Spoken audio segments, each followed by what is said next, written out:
Nadreen, Pakistan के बहुत सारे इलाकों में एक सैलाबी सूरत हाल है। खैबर पख्तूनख्वा के कुछ एरियाज हैं और बड़े पैमाने पर पंजाब के इलाकों में, खास तौर पे अपर पंजाब में बारिशों की वजह से सैलाब की सूरत हाल है। ये क्यों हो रहा है? देखें, ऐसा नहीं है कि इससे पहले पाकिस्तान में इस तरह बारिशें नहीं हुई। बारिशें पाकिस्तान में होती हैं, बहुत ज्यादा बारिश भी होती है, लेकिन गुज़िश्ता चंद सालों से हम ये देख रहे हैं और इसका कसूरवार आप किसी एक हुकूमत को नहीं ठहरा सकते। ये लंबे अरसे से काम हो रहा है। परवेज मुशर्रफ के दौर में इसका आगाज हुआ था और उसके बाद से लेकर अब तक ये चीज बढ़ती चली जा रही है। गुज़िश्ता 3 सालों में इदारों की तवज्जो जो है वो सियासी मामलात पे रही, खासतौर पे पुलिस की, इंतजामिया की, डीसीज की। वो तमाम लोग सियासी मामलात में एंगेज रहे और बंद बनते चले गए। वो ये रहा है कि पाकिस्तान में जितनी भी ऐसी ज़मीनें हैं, चाहे वो नशेबी इलाके हैं, चाहे वो ज़रूरी ज़मीनें हैं, उन तमाम के ऊपर रेजिडेंशियल सोसाइटीज़ बनाई जा रही हैं। इन ज़मीनों को थोड़ा बहुत इस्तेमाल किया जाता था ज़राअत के लिए, लेकिन जब भी कभी सैलाबी सूरत हाल होती थी या बारिश आती थी तो पानी यहाँ से बहकर निकल जाता था। लेकिन अब यहाँ पे क्योंकि सरमायादार आ गए हैं, वो पैसा लेकर आ गए, उन्होंने बहुत बड़े पैमाने पर ज़मीनें खरीदी और अपनी मर्जी से बंद बांधना शुरू कर दिए। आपने आज से 2 साल पहले इस्लामाबाद की सूरत हाल देखी। इस्लामाबाद के अंदर कुछ ऐसे इलाकों में और घरों में पानी दाखिल हो गया जहां तसव्वुर भी नहीं किया जा सकता था। बाद में पता चला कि रेजिडेंशियल सोसाइटीज ने आगे कुछ ऐसे बंद बांध दिए हैं या ऐसे रोड्स बना दिए हैं जिनकी वजह से बंद गए और अब वहां पे पानी का बहाव रुक गया है। इसी तरह जगह जगह पानी का रास्ता रोका गया, कुदरत से पंगे लिए गए और बेशुमार इलाके जो है वो डूब गए। बहुत सारे लोगों का नुकसान हुआ, लोगों की गाड़ियां डूब गई, अरबों रुपए का नुकसान पाकिस्तानियों का हुआ है। अब तक की जो इतला है उसके मुताबिक बीबीसी की रिपोर्ट है, वो ये कह रही है कि 60 से ज्यादा शहरी पंजाब के अंदर जाम बहक हो गए हैं, जिनमें रावलपिंडी डिवीजन के अंदर सबसे ज्यादा नुकसान हो रहा है। चकवाल जो पूरा का पूरा ऐसा एरिया है जहां पे सॉल्ट रेंज है, यानी वो पहाड़ी इलाका है, ऊपर नीचे सारा एरिया है और बहुत सारे छोटे डैम्स भी बने हुए हैं, पानी के नदी नाले और रस्ते भी हैं, वहां पे भी ये तबाही पहुंची है और बड़े पैमाने पे वहां भी नुकसान हो रहा है। अगर आप रावलपिंडी के पूरे डिवीजन को ले लें और इस्लामाबाद की सराउंडिंग को ले लें तो आपको बेशुमार ऐसी सोसाइटीज नजर आएंगी जहां पे जंगलात की भरपूर किस्म की कटाई हुई है। क्लाइमेट चेंज के हवाले से पाकिस्तान को जो पैसा मिला, पाकिस्तान ने वो खर्च नहीं किया। ये इसकी तफसीलात मेरे पास है। जो पैसा पाकिस्तान को मिला क्लाइमेट चेंज के हवाले से, जिसे पाकिस्तान ने खर्च करना था, मुस्लिम लीग नून की जो हुकूमत है, इसे क्लाइमेट चेंज की मिनिस्ट्री को आलमी बैंक की जानिब से $225 मिलियन की जो है वो एक ग्रांट मिली है। अब ये बहुत सारा पैसा था। ये पैसा इस्तेमाल होना था ग्राउंड के ऊपर इंफ्रास्ट्रक्चर्स बनाने के लिए और इस्तेमाल होना था क्लाइमेट चेंज को रोकने के लिए, लेकिन इस पैसे को इस्तेमाल नहीं किया गया। बहुत थोड़ा सा पैसा इस्तेमाल किया गया और वो पैसा भी ऐसा लगता है कि खाबों में इस्तेमाल हो गया और 186 मिलियन रुपए इसमें से, यानी पैसों का लगभग 75% या इससे ज्यादा, 75 से भी ज्यादा, लगभग कोई 80% के करीब जो पैसा है वो पड़ा हुआ है अभी भी और वो पैसा इस्तेमाल ही नहीं हुआ और उसे जमा करके रखा हुआ है। पता नहीं वो पैसा कहां लेकर जाना है इन्होंने। तो सैलाबी सूरत हाल में लोग बेचारे बेयारो मददगार हैं, लोगों की गाड़ियां डूब रही हैं, दरख्तों की अंधाधुंध इन इलाकों में कटाइयां हुई हैं, जिसका जहां दिल किया वहां पे उसने एक बंद बांधा, बंद के ऊपर सड़क बनाई और वहां से नीचे सारी सोसाइटीज बना दी। अब जो पानी है उसको बहाव का रास्ता नहीं मिल रहा और पानी को जब बहाव का रास्ता नहीं मिलता तो वो अपना रास्ता खुद बनाता है और इसी को कहते हैं सैलाब। यानी कच्चे के इलाके के अंदर आपने जब बहुत सारे पाउंड एरियाज हैं, वहां पे जब आपने आबादियां बना दी तो फिर वहां पे सैलाब आना शुरू हो गए। लेकिन जब आपने इस पॉलिसी को तर्क किया तो पानी का रास्ता खुल गया। सिंपल ये है, पूरी दुनिया के अंदर पानी को रास्ता दिया जाता है और पानी का रास्ता बनाया जाता है और पानी का जोर तोड़ा जाता है। हमारे यहाँ पे जो है वो चैलेंज किया जाता है कुदरत को और किसी किस्म की टाउन प्लानिंग नहीं है, किसी किस्म की सोसाइटियों की प्लानिंग नहीं है और गुज़िश्ता 3 सालों में ये चीजें बहुत तेजी से हुई हैं। मैं पाकिस्तान में इन तमाम चीजों को खुद विटनेस करके आया हूं कि मोटरवे पे जब आप चक्री को क्रॉस करते हैं या इवन आप जब बलकसर को क्रॉस करते हैं मोटरवे पे चकवाल को, तो आप इस्लामाबाद की जानिब जाते हैं तो आपके दोनों तरफ जंगल हुआ करता था। अभी आप ट्रैवल करें तो आपको दोनों तरफ दूर से ही सोसाइटियां नजर आना शुरू हो जाती है। इस्लामाबाद से 100 किलोमीटर पहले से ही आपको सोसाइटियां नजर आना शुरू हो जाती हैं। ये रावलपिंडी डिवीजन है और दोनों तरफ आप देखेंगे कि दूर दूर तक जो है वो बल्डोजर चल रहे हैं, एक्सीवेटर्स चल रहे हैं, नए से नए बंद बनाए जा रहे हैं। तो ये पानी का जो नेचुरल रास्ता है वो बंद किया जा रहा है और वहां से फिर पानी अपना रास्ता खुद बनाता है जब बारिश होती है। तो ये ज्यादती पाकिस्तान के साथ की गई है। मरियम नवाज ने इस हवाले से ये ट्वीट किया, जो वहां की हुकूमत है, उन्होंने कहा जी गैर मामूली तूफानी बारिशें हो रही है। ये हर दफा जब भी होती है ना, इनके वालिद भी यही कहते थे, इनके चचा भी यही कहते थे, ये भी यही कहती है। तो बारिश कोई भी होगी, जब आप पानी का रास्ता रोकेंगे तो यही होगा। आपको इनकलाबी इकदाम करने पड़ेंगे, पानी का रास्ता खोलना पड़ेगा सारी सोसाइटीज को। यानी जिसका दिल करता उठा के डीएचए बना दिया, जिसका दिल करता उठा के बैरिया बना दिया, जिसका दिल करता उठा के वो कोई और सोसाइटी लेकर आ गया। बड़े बड़े ताकतवर लोग जो असेंबलियों के अंदर बैठे हुए हैं वो पैसा लेकर आते हैं, लोगों की जमीनें छीनते हैं, ताकत का अंधाधुंध इस्तेमाल करते हैं, कानून का इस्तेमाल करते हैं, उसके बाद वहां पे बंद बांधते हैं और सोसाइटियां बना देते हैं, जिसका दिल करता है पार्क व्यू बना देता है। तो ये तबाही फिरी हुई है और ये लगातार यही होता चला जा रहा है। हम ये देख रहे हैं बड़े लंबे अरसे से और इसकी वजह से अब शहर डूबना शुरू हो गए हैं। वो जो असल शहर थे, वो जो असल मालिक थे शहरों के, जो वहां के रहने वाले मकीन थे, उनके साथ सारा जुल्म होता है जब सराउंडिंग के अंदर सोसाइटियां बनाकर जो ग्रीन एरिया है उनको ब्राउन एरिया कर दिया जाता है या ग्रे एरिया कर दिया जाता है। ग्रीन एरिया वो होता है जहां पे आपको कंस्ट्रक्शन की इजाजत नहीं होती। इमरान खान साहब के दौर में यही तो पंगा था कि अलीम खान साहब को और बहुत सारे लोगों को, बहुत सारे ताकतवर लोगों को, इवन डीएचए को कुछ ग्रीन एरिया को कन्वर्ट करना था कंस्ट्रक्शन के लिए ब्राउन एरिया में। इमरान खान साहब मान नहीं रहे थे और उस्मान बुज़दार के साथ पंगा यहां से शुरू हुआ था। बहरहाल मरियम नवाज कह रही है कि इदारे बड़ी मेहनत कर रहे हैं, इंतजामिया को, अवाम को जो है ना बजरिया सायरन ऐलानात किए जा रहे हैं। जरा ये सायरन देखें, ये सायरन की बल्कि आप वीडियो देखें, थोड़ी सी हम आपको वीडियो दिखा देते हैं, को 5-7 सेकंड की ये वीडियो आप देखें सायरन की, आपको आइडिया होगा कि इस वक्त पंजाब कितनी तरक्की कर गया है और इसको कितनी शाबाश मिल लीजिए। सायरन चेक करें आप, ये कौन सी सदी का सायरन है और ये किस सदी में आजाद हुआ था, जरा ये देखें, ये चेक करें, ये सायरन चल रहा है आजकल। हालात आप चेक करें, इस सायरन की आवाज जो है ये थोड़ा सा दूर नहीं जा रही होगी तो लोग कैसे अलर्ट होंगे। ये वो सायरन है तब बजाया जाता था, बिल्कुल छोटा सा एक मोहल्ला होता था, एक छोटा सा इलाका होता था, मस्जिद में जाके स्पीकर के साथ रख के भी बजा देते थे कि बड़े स्पीकरों के अंदर हर तरफ आवाज चली जाएगी। ये इधर खाना पूरी कर रहे हैं इतना सा सायरन लेके, यानी जैसे मोटरसाइकिल का हॉर्न होता है इस तरह का, तो शायद बाद मोटरसाइकिलों पे भी इससे ज्यादा तगड़ा हॉर्न लगा हुआ होता है, बसों और वैगनों पे इससे तगड़ा हॉर्न लगा हुआ होता है। तो जनाब ये इस दौर में 2025 में ये पंजाब हुकूमत सायरन बजा रही है और ये खैबर पख्तूनख्वा हुकूमत के भी इकदाम को बड़े मिसाली नहीं है।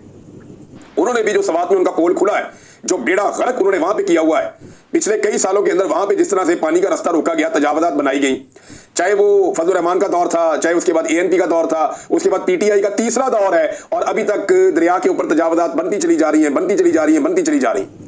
ये पहले रोकते नहीं और बाद में तबाही हो जाती है। आप किसी भी नई सैरगाह पे चली जाए तो लोग अपनी मर्जी से जिसका जो दिल करता है, जहां पे दिल करता है दुकान डाल देता है, रोकने वाला ही कोई नहीं। और ये मैं खैबर पख्तूनख्वा की आपको बात बता रहा हूं, आज भी ये हो रहा है, ऐसा नहीं है कि पिछली हुकूमतें जिम्मेदार थी, पीटीआई के दौर में भी ये हुआ है। तो ये सब इसके लिए रिस्पॉन्सिबल है, सारे जिम्मेदार हैं। हम बगैर प्लानिंग के अपने शहरों को, अपनी सैरगाहों को, अपने इलाकों को डेवलप होने देते हैं और इसके लिए सबसे बड़े जिम्मेदार उस इलाके के जो एडमिनिस्ट्रेशन है वो होती है।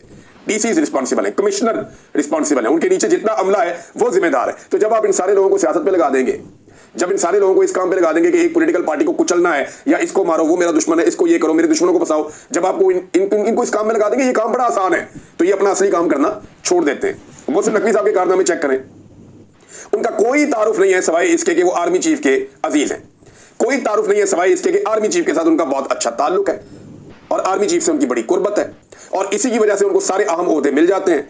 जितने प्रोजेक्ट मोहसिन नकवी ने बनाए, चाहे वो स्टेडियम बनाया हो, चाहे कोई और प्रोजेक्ट बनाया हो, चाहे सड़कें बनाई हो, चाहे अंडरपास, वो सारे के सारे बैठ गए। जो जो काम मोहसिन नकवी ने किया है ना, वहां पे मोहसिन नकवी को नाकामी हुई है। ये नाकामी की एक दास्तान है मोहसिन नकवी साहब जो है, और एक मुकम्मल फेलियर है मोहसिन नकवी। यानी इनके बाद लोग इनको बिल्कुल याद नहीं रखेंगे, इसलिए कोई यादगार चीज ही नहीं इन्होंने छोड़नी, जो ये बनाते हैं वो बैठ जाती है। अभी इस्लामाबाद के अंदर दोबारा सड़कें बैठ गई हैं, हालात ये है। तो जनाब मोहसिन नकवी साहब का फेलियर एक के बाद एक सामने आ रहा है, लेकिन क्योंकि इनकी रिश्तेदारी है आर्मी चीफ से, तो इनकी बातें लगी हुई है, ना कोई इन्हें रोक सकता है, ना कोई इन्हें मना कर सकता है। और आप अंदाजा करें कि कैसी ढिठाई है पाकिस्तान के अंदर कि सबको नजर आ रहा है, सबको पता है, ना हुकूमत बोल सकती है, ना अपोजिशन बोल सकती है, ना अपोजिशन की जरूरत है कि इसके मनसूबों के ऊपर तनकीद कर सके या कह सके कि ये बंदा तबाही फेर रहा है, ना हुकूमत की जरूरत है। भैया अपोजिशन कम से कम ये तो कर सकती है कि भाई पीसीबी को तो वजारत दाखिला से अलग करो, जब से ये बंदा आया पाकिस्तान में दहशतगर्दी बढ़ गई है, जब से ये बंदा आया पाकिस्तान में दहशतगर्दी ने तबाही फेर दी है। ना ये दहशतगर्दी कंट्रोल कर पा रहा है, ना ये क्रिकेट को ठीक कर पा रहा है। वहां पे क्रिकेट के अंदर इसने ऐसा कंट्रोल कर दिया, उठा के एक नमूने को वहां पे पीसीबी के अंदर लगा दिया, वो क्या होता है जो सहाफियों को कंट्रोल करने वाली एक मशीन लेकर आगे बैठा दी वहां पे। और वो बंदा जो है वो कैसा बेहुदा आदमी है, इससे पहले उस बंदे को एक और ओहदा भी दिया हुआ था। अब चले छोड़े, इससे आगे बढ़ते हैं। थोड़ा सा और खबरें मेरे पास नाज़रीन, वो बहुत इंपॉर्टेंट है। एक तो नाज़रीन पहले मैं जरा डॉन अखबार को थोड़ा पूछ लूं ना, उनकी तो क्लास लेनी बनती है, इसलिए कि कायदे-ए-आज़म मोहम्मद अली जिन्ना ने इसकी तारीफ की थी। डॉन अखबार की इंतजामिया को शर्म आनी चाहिए कि यार आप लोग भी एस्टेब्लिशमेंट के जूते साफ करने में इतना आगे निकल गए हैं। आपका अखबार तो हम इसलिए पढ़ते हैं कि हमें ये लगता है कि शायद डॉन अखबार वो बात कर रहा है या डॉन की वेबसाइट के ऊपर वो बात लिखी जाएगी जो बाकी कहने से डरते हैं, या ये अल्फाज के चुनाव के अंदर सहाफत को आगे रखेगा। डॉन का काम चेक करें आप, ये देखें ये खबर।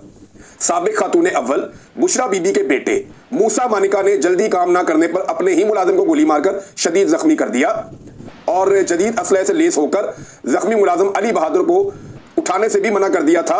वाकई की इतला मिलते ही डीपीओ पाकपतन जावेद चद्दड़ जाए वकुआ पर पहुंचे और फायरिंग के वाकये में मुलव्विस मुलजिम मूसा मानिका को गिरफ्तार कर दिया।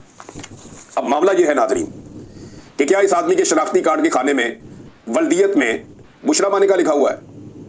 क्या ये लिखा हुआ है इसके वल्दियत के खाने में, या वहां पे खाबर मानिका लिखा हुआ है?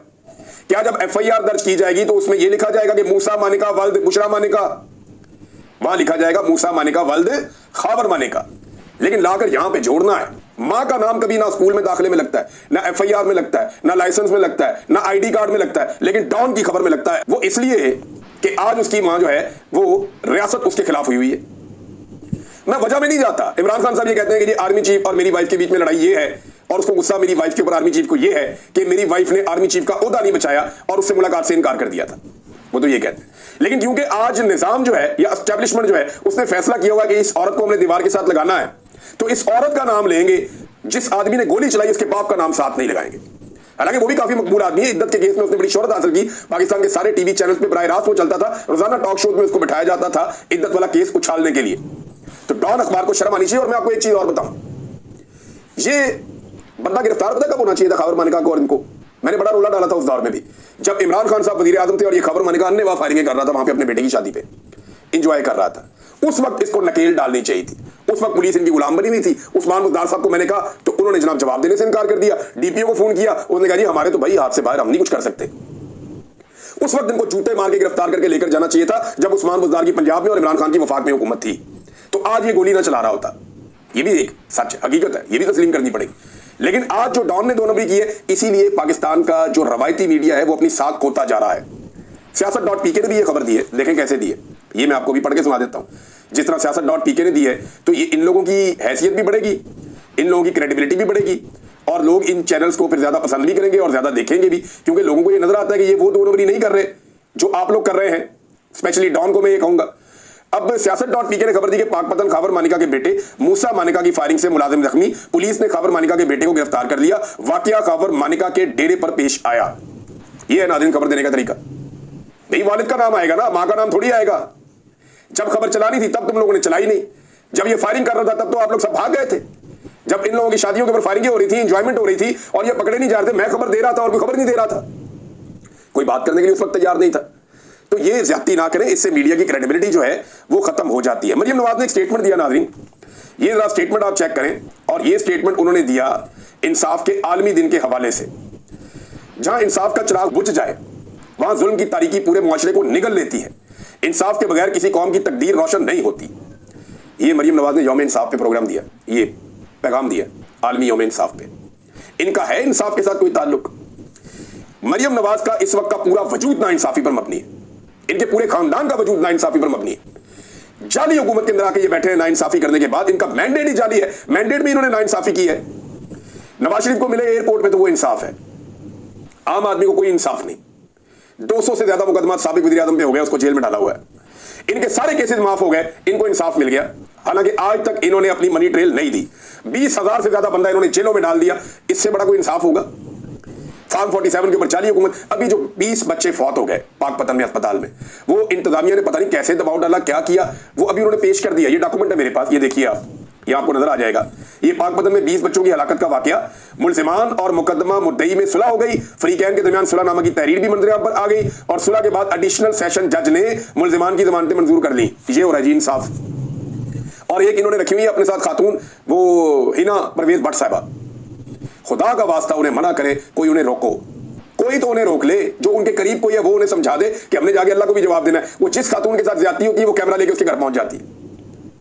और भाई ये केसेस बड़े हसास होते हैं, आप सारी जिंदगी उस खानदान की तबाह कर देते हैं। थोड़े से पैसों देने के चक्कर में आप उनके घर पहुंच जाते हैं कि जनाब मैं वज़ीर आला की हिदायत पे उनके घर पहुंच गई और कैमरे लेकर पहुंच गई। वो बच्ची का चेहरा भी दिखा दिया, उसके खानदान वाले भी दिखा दिए, उसके घर का एड्रेस भी बता दिया, सारी दुनिया में मशहूरी कर दी कि जनाब इनके साथ ये वाकया पेश आया। और जिनके साथ ये वाकया होता है वो बड़ी खामोशी के साथ FIA को या पुलिस को जाकर बताते हैं, वो बड़ी खामोशी के साथ जाकर कानून नाफिज करने वाले इदारों को बताते हैं, और कानून नाफिज करने वाले इदारे भी खामोशी के साथ ऐसे केसेस को डील करते हैं ताकि रोला ना पड़े, जहां ये वाकया हुआ उससे बाहर खबर ना जाए। लेकिन ये खातून ढोल लेकर पहुंच जाती है उनके घर में अपनी मशहूरी के चक्कर में। तो ये नाज़रीन इंसाफ ये लोग ऐसे कर रहे हैं। यास्मीन राशिद के साथ ये इंसाफ कर रहे हैं। खवातीन की बड़ी तादाद इन्होंने जेलों में डाली हुई है, ये इंसाफ करेंगे। इंसाफ का नाम इनके मुंह से अच्छा नहीं लगता। और अंदाजा करें जिस वक्त पूरा पंजाब इस वक्त डूब रहा है, हालात ये हैं, तो जिस आदमी के दिल में सबसे ज्यादा दर्द है ना नवाज शरीफ, वो 17 गाड़ियों का काफिला लेकर एंजॉय करने के लिए मरी की पहाड़ियों पे चढ़ गए। जैसे ही थोड़ी बारिश हो, मौसम अच्छा हो, मियां साहब हमेशा पहुंच जाते हैं मौसम एंजॉय करने के लिए मरी में, क्योंकि वहां मजा आता है। तो मियां साहब की जनाब गाड़ियों की जो लाइन है वो गिनी जा रही थी, तो सिर्फ MNA है नवाज शरीफ, MNA के अलावा कुछ नहीं है। लेकिन इसके बावजूद जब उनका काफिला चढ़ रहा था मरी की पहाड़ियों पे, तो लगभग 17 गाड़ियां थी। और दूसरी तरफ जो बलोच आए हुए हैं एहतजाज करने के लिए कि जबरी तौर पे हमारे प्यारों को लापता किया हुआ वो हमें वापस दे दो, उन्हें डंडे मारे जा रहे हैं, उन्हें परेशान किया जा रहा है, उनके ऊपर पिछली दफा पानी फेंका गया, इस मतलब बारिश हो रही है उनको बारिश में डुबोया जा रहा है। और जब आप ऐसे जुल्म करेंगे अपने शहरियों से तो कुदरत भी ऐसे ही इंतकाम लेगी। वो तंबू लगाना चाहते हैं सिर्फ वहां पे खेमा में लगाने, तो हम बारिश में भीग रहे हैं, छोटी बच्चियां हैं, बच्चे हैं, यार अपने बारे में सोच लें। आपके अपने बच्चे अगर पानी के अंदर ऐसे भीग रहे हो खड़े होकर, तो आप तो छतरी लेकर फटाफट पहुंच जाएंगे। आप तो 5 मिनट उन्हें पानी में गीला नहीं होने देंगे। वो बच्चे बेचारे कल से आए हुए हैं, उनकी माएँ आई हुई हैं, बहनें आई हुई हैं, बुजुर्ग आए हुए हैं, वो वहां पे खड़े हुए हैं उस पार्क के अंदर के जनाब हम एहतजाज करना चाहते हैं। हम सिर्फ अपना आईनी हक इस्तेमाल कर रहे हैं कि जबरी तौर पे जिन लोगों को लापता किया वो लोग हमें वापस कर दें, कानून के मुताबिक कार्रवाई कर लें। और साथ में वो ये कह रहे हैं कि जो ज्यादती आप लोग कर रहे हैं, जिस पे एमनेस्टी इंटरनेशनल भी पूरी दुनिया आवाज उठा रही है, मारंग बलोच और दीगर 6 लोग जिन्हें गैर कानूनी तौर पर हिरासत में रखा हुआ है रियासत ने, और पिछले 4 महीने से उनकी कोई किसी किस्म की कानूनी सुनवाई नहीं हो रही, उनके साथ जुल्म हो रहा है, उन लोगों को भी रिहा करें। ये लोग ये एहतजाज करने के लिए इस्लामाबाद पहुंचे हैं और इनके साथ कैसा जबर हो रहा है। वहां पे मुनीज़ जहांगीर भी आज गई, उन्होंने भी जाकर कहा, और पुलिस वाले कह रहे हैं जी आपकी वीडियो बन गई, अब आप यहां से चले जाएं, हम जाने हमारा काम जाने। कैसी बेहिसी है। मैं इन पुलिस वालों से पूछता हूं, अगर आपके बच्चे ऐसे बारिश के अंदर खड़े हो तो आपको कितना बुरा लगेगा। लेकिन अगर किसी ने जुर्म किया है, अगर किसी ने दहशतगर्दी की है या कोई दहशतगर्दी में मुलव्वस है, तो उसको सबूतों समेत अदालत में पेश करें, उसको मौका दें, वो अपनी बात करे, और आपके पास मौका है, आप अपने कानून के मुताबिक केस करें। सजा देनी है तो देने, आप अदालतें सजा दें ना। आप कैसे किसी की जिंदगी के मालिक बन सकते हैं कि आपकी अदालत का एक दिन का आपका तजुर्बा नहीं है, आप उठा के बंदे को जबरी तौर पे लापता कर देते हैं, बाज़ औक़ात लोगों की लाशें मिल जाती हैं। ये नहीं हो सकता। इसके खिलाफ वो लोग आए, उनके साथ ज्यादती हो रही है। वो एक बच्ची बेचारी छोटी सी वो खड़ी वहां पे बात कर रही है, ईमान मजारी साहबा ने उसकी ऑडियो लगाई है, मैंने सुनी है, मुझे बड़ी तकलीफ हुई है। ये आप सुने वो बच्ची क्या कह रही है।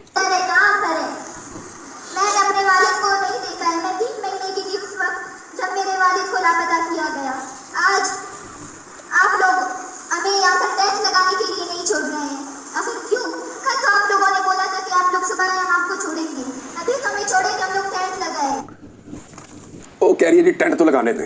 मैं 3 महीने की थी, मैंने अपने बाप को देखा ही नहीं है। वो कितनी बड़ी होगी बच्ची, वो खड़ी होकर वहां बात कर रही है। एक लम्हे के लिए सोचें, इस मुल्क के फैसला साज एक लम्हे के लिए सोचें कि आपके बच्चे आपको ना देख पा रहे हो।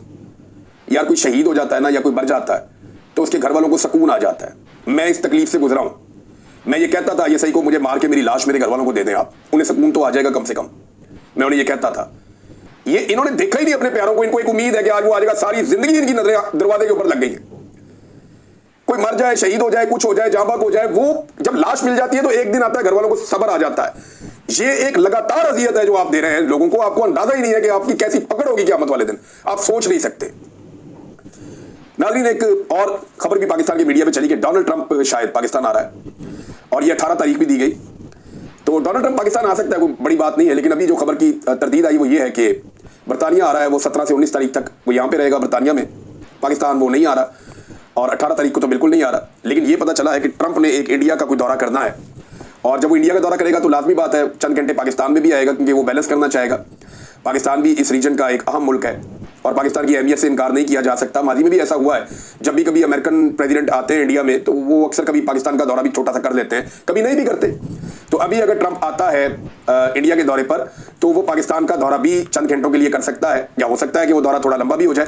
लेकिन इससे क्या होगा, डोनाल्ड ट्रंप आपसे और मांगेगा, आपको डोनाल्ड ट्रंप को और देना पड़ेगा, क्योंकि अब्राहम अकॉर्ड जो है वो उनकी एक शर्त है, और उसके ऊपर मुबैना तौर पे पाकिस्तान की जानिब से गारंटी करवा दी गई है कि बेफिक्र रहे, हम इसराइल को तस्लीम करेंगे, बस थोड़े मामला हमारे भी सिद्धे करवाए जाएं।